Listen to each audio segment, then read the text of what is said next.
जिसको अपनी कमियां नहीं दिखाई देती, वो आध्यात्मिक रूप से अंधा ही है। कैसे भला किया जा सके, इसलिए वो अपने बेटे के मोह में आके वो कुछ गलत काम कर बैठता है। महाभारत हर एक व्यक्ति के जीवन की कहानी है और हर पहलू को छूती हुई कहानी ये है। वो आध्यात्मिक रूप से भी अंधा था, क्योंकि जो व्यक्ति लालच में मोह में आके सिर्फ अपने बेटे को दुर्योधन को राजा, हर हर महादेव, जय बजरंगबली। भगवत गीता का पहला श्लोक, धर्म क्षेत्रे कुरुक्षेत्रे संवेता युयुत्सवः मामका पांडवेश्व किम कुर्वत संजय। इस श्लोक में धृतराष्ट्र ये जानने की कोशिश करते हैं इस श्लोक के जरिए कि भाई मेरे बेटे और जो पांडवों के पुत्र थे वो जो युद्ध के लिए जमा हुए कुरुक्षेत्र में, उनके बीच में क्या चल रहा है और क्या कर रहे हैं वो लोग। तो ये जो सवाल धृतराष्ट्र ने पूछा, ये सवाल हर एक व्यक्ति के मन में आना चाहिए, क्योंकि जो महाभारत की जो कहानी है, महाभारत की जो सीख है, वो हर एक व्यक्ति से जुड़ी हुई है। चाहे वो कुंवारा है, चाहे वो शादीशुदा है, चाहे वो संघर्ष कर रहा है, चाहे वो लालची है, चाहे जीवन के किसी रिश्ते में उलझा है, चाहे जीवन का कोई भी पहलू हो। महाभारत हर एक व्यक्ति के जीवन की कहानी है और हर पहलू को छूती हुई कहानी ये है। तो इस दुनिया में एक्चुअली दो तरह के अंधे आपको मिल सकते हैं। एक होते हैं शारीरिक रूप से अंधे, जिनको वाकई दिखाई नहीं देता, जिनके जीवन में अंधकार है, बाहर की ओर अंधकार है, अंदर अंधकार है कि नहीं ये अलग बात है। तो एक तो हो गया पहला वो अंधा जिसको परमात्मा ने, भगवान ने जिसको नेत्र नहीं दिए और जिसको दिखाई नहीं देता, तो वो हो गया शारीरिक रूप से अंधा। एक होता है आध्यात्मिक रूप से अंधा या धार्मिक रूप से अंधा। धृतराष्ट्र यहाँ पे शारीरिक रूप से अंधा तो था, वो आध्यात्मिक रूप से भी अंधा था, क्योंकि जो व्यक्ति लालच में मोह में आके सिर्फ अपने बेटे को, दुर्योधन को राजा बनाने के लिए सारे नियमों को ताक पे रख के आगे निकल जाए, वो व्यक्ति आध्यात्मिक रूप से भी अंधा है। आध्यात्मिक रूप से अंधे व्यक्ति को कभी भी दूसरे का हित या दूसरे के लिए कोई भी भला या दूसरे के लिए समाज में कुछ अच्छे कार्य की कोई भावना नहीं आती। उसे सिर्फ ये दिखाई देता है कि मैं, मेरा या मेरे से संबंधित चीजों के बारे में कैसे भला किया जा सके। इसलिए वो अपने बेटे के मोह में आके वो कुछ गलत काम कर बैठता है। और जो आध्यात्मिक रूप से जो अंधा होता है ना, वो उसके जीवन में, खासकर उसके मन के अंदर भी अंधेरा होता है। भाई शारीरिक रूप से जो अंधा होता है, शारीरिक शारीरिक रूप से अंधे होने के बाद क्या होता है कि आपको बाहर अंधकार दिखाई देता है। आप आंखें खोल के रखो, बंद करके रखो, उससे कोई फर्क नहीं पड़ता। अंधे को काला रंग ही दिखाई देता है और अंधकार ही छाया होता है उसके जीवन में। लेकिन आध्यात्मिक रूप से अंधा व्यक्ति जरूरी नहीं कि शारीरिक रूप से भी अंधा हो। आज के समय में हर एक व्यक्ति जो गलत काम कर रहा है, जिसको अपनी कमियां नहीं दिखाई देती, वो आध्यात्मिक रूप से अंधा ही है।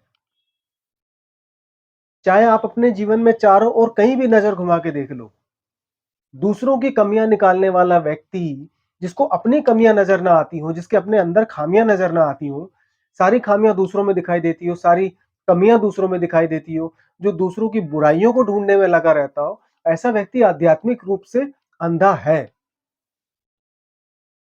और ऐसा व्यक्ति शारीरिक शारीरिक रूप से वो अंधा नहीं होगा, हो सकता है उसे सब कुछ दिखाई देता हो, लेकिन आध्यात्मिक अंधापन उसके अंदर छाया हुआ है। और ऐसे व्यक्ति के जीवन में बाहर तो उजाला होता है, बाहर तो बहुत सारी रंगीन चीजें दिखाई देती हैं, अंदर उसके मन में अंधकार होता है। और तब फिर सवाल पैदा होता है, इस जिज्ञासा के साथ जब धृतराष्ट्र संजय से पूछता है कि मेरे बेटे वहां क्या कर रहे हैं पांडवों के साथ मिलकर। और ये जो सवाल जो उठता है ना धृतराष्ट्र के मन में, ये कहीं ना कहीं डर की वजह से उठता है, क्योंकि उसे पता होता है कि मेरा बेटा जो दुर्योधन है, और जो दुर्योधन का जो मामा है शकुनी, जो है, जो गांधार का नरेश जो है, कहीं ना कहीं वो गलत है। इसीलिए बार बार कहीं ना कहीं धृतराष्ट्र भी इस बात को मानता है कि जो हस्तिनापुर का जो राजा होना चाहिए, जो युवराज होना चाहिए, वो युधिष्ठिर होना चाहिए। क्योंकि जायज तरीके से देखा जाए तो मेरा जो भाई था पांडु, वो हस्तिनापुर का राजा था। तो पांडु का जो सबसे बड़ा पुत्र जो युधिष्ठिर है, उसी को राजा बनना चाहिए। लेकिन जब बात आती है ये नियम अपने बेटे पे अपनाने के लिए, तो कहीं ना कहीं गांधारी और धृतराष्ट्र इस बात से चूक जाते हैं। और यही जो अंधापन है इस पूरी कहानी का, इस पूरे ऐतिहासिक जो घटना घटी है महाभारत के रूप में, इसका कारण है। तो कुल मिला के जब हम बात करते हैं अपने आप को जगाने की, अपने आप को प्रकाश डालने की, तो आप शारीरिक रूप से अंधे हैं या नहीं ये अलग बात है, लेकिन आध्यात्मिक रूप से अगर आप अंधे हैं, तो ये सिर्फ़ आपकी कमी है। और आध्यात्मिक रूप से जो अंधकार है, उसको मिटाया जा सकता है किसी गुरु के शरण में जाके, किसी गुरु के पास जाके या फिर धार्मिक ग्रंथों को पढ़ के या कहीं न कहीं अपने मन में झाँक के भी आप अपने आध्यात्मिक अंधेपन को पूरा कर सकते हो। जो शारीरिक अंधापन होता है, उसका इलाज तो डॉक्टर कर भी सकता है, नहीं भी कर सकता, ठीक है? तो शारीरिक रूप से अगर आप अंधे नहीं हैं, तो आपको बाहर की चकाचौंध नज़र आएगी। लेकिन अगर आप आध्यात्मिक रूप से अंधे हैं, तो आपके अंदर का जो दिया है, प्रकाश जो देने वाला दिया जो है, आपको उसकी ज्योति कभी नज़र नहीं आएगी। आपको उसका प्रकाश कभी नहीं दिखाई देगा। क्योंकि आध्यात्मिक रूप से देखने वाला व्यक्ति बाहर नहीं, अंदर की ओर देखता है। बाहर तो सारी दुनिया देख रही है। आध्यात्मिक रूप से जो व्यक्ति थोड़ा-सा जागृत होता है, जो थोड़ा-सा सचेत होता है, वो अपने अंदर की ओर जागता है। क्योंकि आध्यात्मिक अंधापन कभी भी आपको आपके मन के अंदर भी अंधेरा नहीं होने देगा। आध्यात्मिक अंधापन आपको हमेशा दुनिया से नुकसान ही पहुँचाएगा।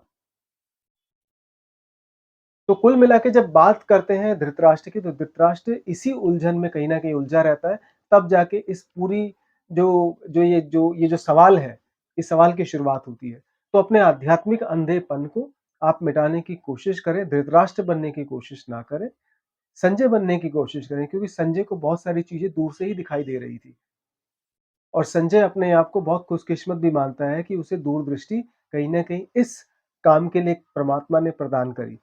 कि दूर कहीं हज़ारों किलोमीटर दूर बैठ के कहीं धृतराष्ट्र को ये घटना बता रहा था कि हाँ, इतने दूर जाके मतलब कुरुक्षेत्र में ये युद्ध चल रहा है और ऐसे-ऐसे हो रहा है। तो कुल मिला के आप अपने आप को इस अंधकार से दूर रखने की कोशिश करें, आध्यात्मिक रूप से अपने आप को जगाने की कोशिश करें। हर हर महादेव, जय बजरंग।